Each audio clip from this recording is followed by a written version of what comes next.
Merci. Alors oui, moi aussi, je tenais à remercier les organisateurs de ce colloque qui fait suite en fait à un séminaire qui a été organisé déjà il y a un an, auquel j'avais eu l'occasion de participer, et j'ai été ravie de pouvoir être présente, prendre part à ces événements. Alors, pour introduire cette communication, je voudrais rebondir sur des remarques qui ont été faites dans les communications précédentes, notamment concernant la présence désormais directe physique de Frontex en Turquie, avec le détachement d'un officier de liaison de l'agence en 2016, ainsi que la participation active de Frontex dans la mise en œuvre de l'accord Turquie-Union européenne. Alors, pour ma part, dans le cadre de ma recherche, qui ne porte pas sur Frontex, mais sur les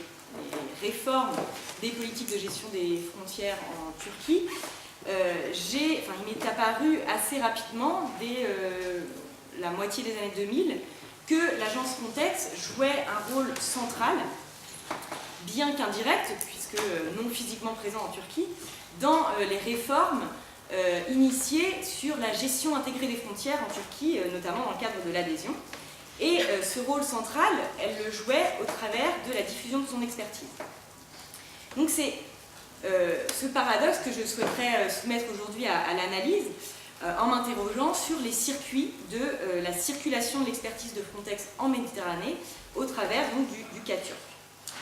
Donc je vous propose en d'autres termes de questionner le rôle de l'agence, comme je le disais dans l'intitulé de cette communication, par-delà ces murs, dans le sens où j'ai fait le choix de placer la focale d'analyse, non pas sur les activités internes de l'agence en Europe, mais bien sur le rôle de Frontex hors Union européenne, c'est-à-dire dans le cadre du processus que on désigne régulièrement le processus d'externalisation de la politique migratoire, mais également en plaçant la focale non pas sur les acteurs qui travaillent pour Frontex, mais bien sur des acteurs qui sont situés formellement à l'extérieur des frontières de l'agence, mais impliqués dans les processus de diffusion de son expertise, et qui, en cela, participent à en légitimer à la fois le rôle, mais également les normes en Méditerranée. Donc, en d'autres termes, il est question de s'affranchir d'une approche purement organisationnelle pour interroger le rôle de Frontex sous l'angle de la circulation de savoir, donc la circulation d'une expertise, en me penchant plus spécifiquement sur le cas du modèle, ce qu'on appelle un modèle européen qui est dit de gestion intégrée des frontières, et donc sur la circulation dans un pays à la fois voisin et candidat à l'adhésion, qu'est la Turquie. Alors pourquoi privilégier une approche attentive à la circulation de l'expertise de Frontex à l'international ? Premièrement parce que Frontex, en plus d'être une agence de coopération opérationnelle, etc., c'est un organe d'expertise chargé notamment de ce que l'on appelle l'analyse de risque, qui est donc une analyse prédictive, inspirée de techniques de renseignement, basée sur un recueil systématique de données, et qui sert notamment à recueillir des données relatives aux routes, aux itinéraires des migrants. Et deuxièmement, parce que l'émergence de Frontex coïncide avec une intensification et une diversification des instruments de l'intervention européenne à l'étranger, qui ciblent spécifiquement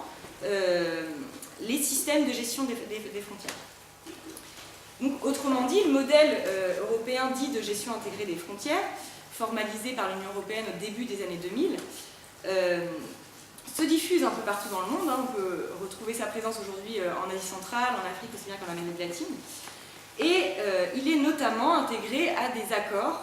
ou des programmes de financement qui sont proposés donc, aux États du voisinage de l'Union européenne ou candidats à l'adhésion. Et c'est dans ce cadre que l'expertise de Frontex s'introduit progressivement dans les programmes d'assistance menés notamment par la Commission, comme c'est le cas en Turquie. Donc se pose ici la question de savoir comment cette expertise a été portée et relayée par des acteurs qui ne sont pas formellement mandatés par Frontex, et donc selon quelles modalités ces relais se sont mis en place. Or, c'est en déplaçant l'analyse depuis l'agence Frontex vers ces acteurs que l'on peut mettre au jour des logiques moins visibles de légitimation de l'agence à l'international. Alors, qui sont ces acteurs relais dont je vous parle ? Ils participent en fait aux politiques de Frontex en relayant, donc, je le disais, leurs normes et les normes et les valeurs de l'agence, tout en demeurant dans l'ombre de l'organigramme officiel des policymakers. Donc ils ne travaillent pas à l'agence, enfin au siège de l'agence à Varsovie, mais sont chargés, directement ou indirectement par l'Union européenne, de promouvoir des modèles de politique publique hors UE, en participant à des missions d'expertise auprès des ministères régaliens des États tiers, ou à des projets de formation, des séminaires, ou encore, depuis plus récemment, en occupant des positions de gestionnaires dans le secteur de la gestion des frontières,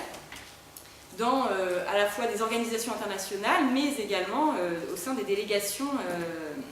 de l'Union européenne à l'étranger.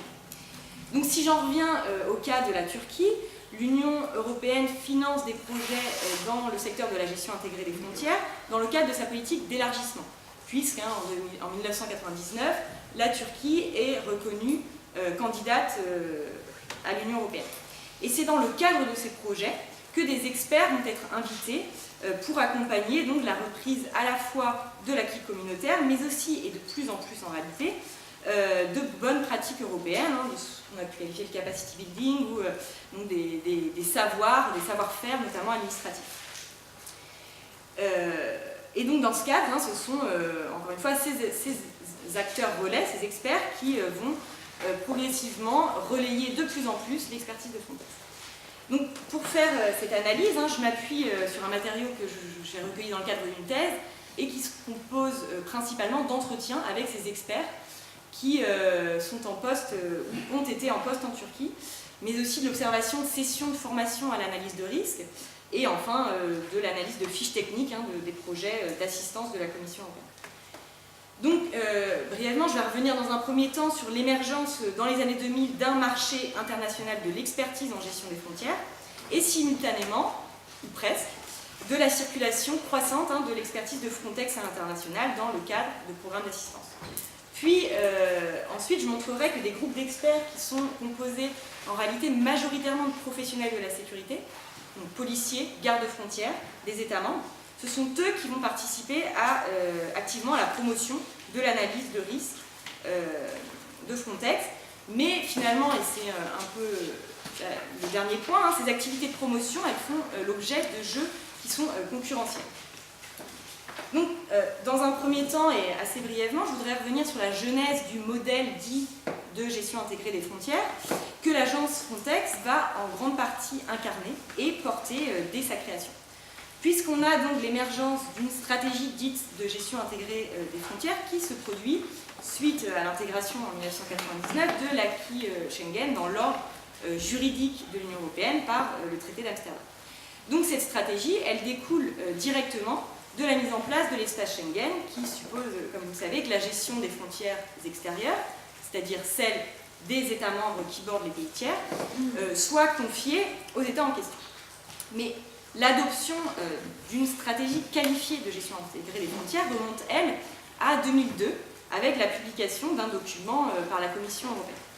Donc, suite à 2002, cette stratégie va faire l'objet d'investissements à la fois politiques et administratifs. Elle va connaître des évolutions importantes, notamment législatives. Mais à côté de ce volet-ci, ce modèle, il va s'incarner dans la création d'une agence qui est Frontex, et qui est envisagé dès le départ comme le laboratoire de la mise en place de la gestion intégrée des frontières, donc, notamment quand Frontex débute ses activités en octobre 2005. Et un dernier élément qu'il est important de mentionner, c'est la forte dimension extérieure que comporte ce modèle de gestion intégrée des frontières dès le départ, puisque très rapidement la gestion intégrée des frontières, ce modèle-ci se voit qualifié de modèle, mais il va aussi s'exporter comme tel dans le voisinage européen, et je le disais, plus généralement à l'international. Donc, ce modèle, il est intégré à des programmes d'assistance de la politique étrangère et de sécurité commune, de la politique de sécurité et de défense commune, à des programmes également communautaires comme phare, destinés au PECO, ou CARS, pour l'Europe du Sud-Est. Et donc, à l'international, alors qu'on constate qu'au sein de l'Union européenne, Frontex impose progressivement comme un organe central dans l'élaboration de cette stratégie, à l'international, c'est encore la Commission européenne qui est en première ligne, mais ça va rapidement changé, si je puis dire. Donc, si je prends le cas de la Turquie, les premières années de réflexion sur les réformes à conduire pour une réforme du système de gestion intégrée des frontières, ce sont notamment les fonctionnaires de la Commission européenne qui sont en première ligne pour accompagner les projets et les réformes. Mais progressivement, on va avoir des experts externes qui vont être mobilisés dans le cadre de ces projets qui sont supervisés par la Commission européenne. Et initialement, on fait le constat qu'en fait, ces experts-là ne disposent pas d'une expertise qui soit spécifique en gestion intégrée des frontières. Entre 2003 et 2006, ils ont une connaissance approfondie des règles de fonctionnement de l'Union européenne, des métiers de la sécurité, mais pris au sens large, et pas spécifiquement de la gestion intégrée des frontières. Donc, je pense notamment au premier expert envoyé dans le cadre d'un jumelage en 2003 qui me disait ne absolument pas connaître le modèle de gestion intégrée des frontières et d'ailleurs son institution de rattachement non plus. Du fait de la multiplication des instruments de l'intervention européenne à l'étranger, on va assister, selon les termes d'un policier autrichien, à l'émergence d'un véritable business avec donc le recrutement grandissant d'experts et de consultants en gestion intégrée des frontières. Et l'émergence de ce marché de l'expertise va en réalité s'accompagner d'une transformation des profils des experts sollicités. Donc ces projets européens à l'international, ils vont en fait attirer de plus en plus des professionnels de la sécurité des États membres de l'Union européenne, donc comme je disais, gardes-frontières et policiers, ou hauts fonctionnaires du ministère de l'Intérieur, vont participer à ces missions, notamment parce que ce sont des missions qui sont très bien rémunérées, qui offrent des possibilités de reconversion dans des cabinets de conseil, dans des organisations internationales, dans des institutions européennes, des compléments de rémunération, voire généralement qui aident pour l'avancement de carrière. Donc progressivement, ce sont ces professionnels de la sécurité qui vont s'imposer. Et moi, j'ai pu remarquer qu'en Turquie, des professionnels de la sécurité passés par l'Asie centrale, la Moldavie ou l'Ukraine se retrouvaient là-bas quelques années plus tard. Mais progressivement également, on va faire le constat qu'au-delà des projets européens, ces professionnels, ces experts en gestion intégrée des frontières vont progressivement occuper des positions directement au sein des délégations de l'Union européenne, donc dans les pays tiers. Puisque donc suite à une impulsion du Conseil en 2009 pour que du personnel dit compétent en matière d'enjeux de sécurité soit déployé dans certains pays stratégiques, on fait le constat qu'en Turquie, dès 2010, on a une première campagne qui est lancée avec le recrutement d'un garde-frontière finlandais. Enfin, des positions leur sont réservées dans les organisations internationales, qui en fait sont également de plus en plus associés aux projets financés par l'Union européenne. Donc en Turquie, c'est notamment en 2004 que l'OIM, qui a déjà été mentionné, ouvre une unité de gestion des frontières et recrute comme chef de projet un garde-frontière lituanien qui lui-même a déjà participé à des missions sur le sujet en Asie centrale, en Moldavie, en Ukraine. Puis c'est également le cas de ICMPD qui recrute 2 gardes-frontières également pour la mise en œuvre d'un projet européen. En bref, on a la création de toute une série de positions à l'international sur les enjeux de gestion des frontières qui ouvrent en fait la voie à l'accumulation d'un capital d'expertise, mais aussi à une plus grande codification des compétences des experts dans ce secteur. Et donc, ces experts, ce sont majoritairement des praticiens de la sécurité, des États membres, des policiers, des gardes-frontières. Malgré tout, ils ont souvent également eu une expérience dans les instances européennes. Ils ont pu passer par le Comité stratégique sur l'immigration, les frontières et l'asile, le CIFA+, ou le CIREFI, ou encore des groupes de travail sur les frontières ou d'évaluation Schengen, voire même, comme c'est le cas de certains des experts que j'ai pu rencontrer, directement ou indirectement par Frontex, notamment par son conseil d'administration ou en participant à des missions. Or, et j'en viens ici à mon second point, ces professionnels de la sécurité des services nationaux des États membres, ils vont jouer un rôle de traducteur du modèle de la gestion intégrée des frontières à l'international, dans le sens où ils vont procéder à des filtrages, à des réappropriations des savoirs sur ce modèle. Et en Turquie, on constate qu'en fait, ils vont promouvoir très activement l'analyse de risque, qui est donc au cœur de l'expertise de Frontex. Donc s'il faut attendre en Turquie 2012 pour que Frontex et le gouvernement turc signent un protocole d'entente qui vise à une intensification de la coopération. L'analyse de risque, moi je la rencontre dès le milieu des années 2000, dans le cadre de plans d'action national, etc. Et c'est une référence qui est déjà à cette période partagée par les milieux policiers, militaires et administratifs turcs. Donc on a un peu plus tard, en 2016, assez récemment, des hauts fonctionnaires turcs qui vont mettre en place un centre d'analyse de risque en Turquie. Et en cela, l'analyse que je peux formuler, c'est que pour moi, la crise migratoire de 2015, elle ne va faire qu'amplifier ce processus de circulation d'expertise de Frontex, avec, on l'a dit, la nomination d'un officier de liaison, la multiplication des séminaires de formation, etc. Mais donc la circulation de l'analyse de risque s'est faite initialement en Turquie sans le concours direct de l'agence. Cette approche, elle y fait son entrée au travers de l'assistance faite par la Commission européenne, et dans le cadre de ces projets, ce sont plus spécifiquement des gardes-frontières finlandais qui vont jouer un rôle central. Alors, on a de manière symbolique, dès 2002, un Finlandais, qui est le futur directeur exécutif de Frontex, qui vient en Turquie, Ilkka Laitinen. Ensuite, ce fort investissement des gardes-frontières finlandais se retraduit par la participation de très hauts fonctionnaires à des projets de jumelage ou d'assistance technique entre 2004 et 2013. Puis, en 2010, on a la nomination d'un haut gradé, le détachement d'un haut gradé au sein de la délégation de l'Union européenne. Or, si on se penche, je vais me pencher plus spécifiquement sur la carrière de ce haut gradé finlandais qui va travailler au sein de la délégation à Ankara, on remarque qu'il a largement participé depuis le début des années 2000 à la conceptualisation du modèle de la gestion intégrée des frontières, en représentant son pays au sein de structures européennes comme CIFA+, ou le CIREFI, mais il a également contribué à l'élaboration du modèle des 4 niveaux, encore au centre du modèle de la GIF, gestion intégrée des frontières, lorsqu'il travaillait aux côtés d'Ilkka Laitinen, mais aussi, dernièrement, à la réflexion sur le manuel de méthodologie en analyse de risque. Alors, pour comprendre cette implication des gardes-frontières nationaux, et en particulier finlandais, dans des activités d'assistance aux réformes, il faut en revenir à la jeunesse de Frontex, et notamment au fait que quand se lance la réflexion autour du modèle de la gestion intégrée des frontières, des représentants des services de garde-frontières des États membres sont impliqués, notamment au sein du CIFA+, dont Frontex est l'émanation, donc sont impliqués dans la réflexion autour de cette stratégie. Et c'est ce comité même qui va coordonner entre 2002 et 2003 plusieurs centres ad hoc spécialisés qui sont qui vont être refondus plus tard dans Frontex, dont le centre dit d'analyse de risque à Helsinki. Or, on fait donc le constat d'un activisme dès le départ très important de la délégation finlandaise,